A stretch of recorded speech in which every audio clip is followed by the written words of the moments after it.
La parole est à Monsieur Jean-Pierre Girand. Merci, Monsieur le Président. Ma question s'adresse à Monsieur le Premier ministre. Monsieur le Premier ministre, on vient de le dire, le mois de novembre a connu des inondations catastrophiques dans le sud de la France. Dans le Var, les communes de Hyères et de la Londe-les-Maures ont été particulièrement sinistrées. 4 personnes y ont perdu la vie et une fillette de 8 ans est toujours portée disparue. Ces drames humains et les dégâts innombrables qu'ont subis les particuliers, les agriculteurs, les entreprises ont déclenché une vague d'émotions où s'est affirmée la solidarité de chacun. Le ministre de l'Intérieur est venu témoigner sur place de la solidarité nationale et a opportunément accéléré le déclenchement de l'état de catastrophe naturelle et de calamités agricoles.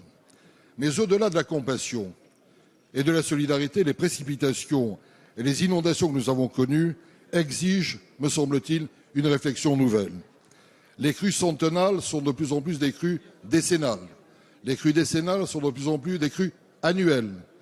Les précipitations exceptionnelles sont devenues, sinon la règle, du moins d'une fréquence inconnue jusqu'à ce jour. S'il en était besoin, il est donc démontré que le dérèglement climatique est en marche. Or, s'il y a changement climatique, comment imaginer que l'on puisse y faire face sans changer la loi ? Certes, la biodiversité et l'environnement doivent être préservés. Certes, les procédures administratives ont souvent la raison d'être. Mais quand il y a urgence, quand des vies sont en jeu, peut-on attendre 3, 4 ou 5 ans que les procédures soient achevées avant que des travaux indispensables, comme des bassins de rétention ou des digues, puissent être enfin réalisés? Alors, Monsieur le Premier ministre, compte tenu de situations qui ne relèvent plus désormais de l'exception, peut-on espérer que le gouvernement mette en place rapidement des règles qui privilégient la sécurité des personnes à toute autre considération?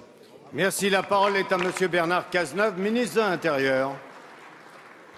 Monsieur le député Girand, nous étions ensemble samedi à la fois hier et à la Londe-les-Maures, où il y a eu un drame, la disparition de 4 personnes, une petite fille qui est encore activement recherchée. Je voudrais m'associer à tous les habitants choqués, émus, pour dire notre solidarité à l'égard des familles qui sont dans la peine et notre très grande tristesse. Vous posez 2 questions.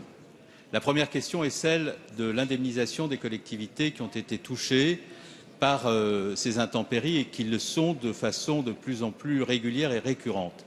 La deuxième question que vous posez concerne le nécessaire arbitrage entre le respect auquel nous tenons tous des règles de l'environnement et aussi la nécessité de faire des travaux en urgence, notamment hydrauliques, pour que ces catastrophes ne se reproduisent pas. Je veux répondre à ces 2 questions. D'abord, nous avons constaté ensemble, à la Londe-les-Maures, qu'un décalage trop important existait, y compris lorsque les procédures accélérées avaient été engagées, entre le moment où les expertises ont lieu et les sommes sont versées. Ainsi, l'avance de 15%, près de 8 mois après, n'avait pas encore été attribuée à la ville de la Londe. Il faut que cela cesse.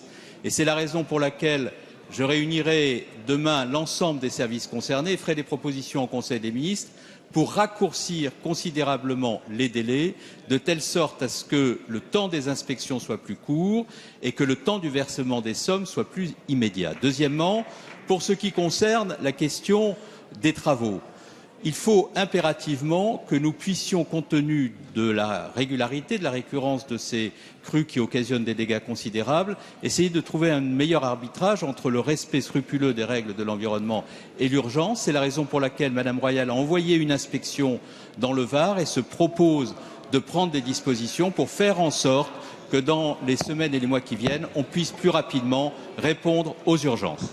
Merci, Monsieur le ministre.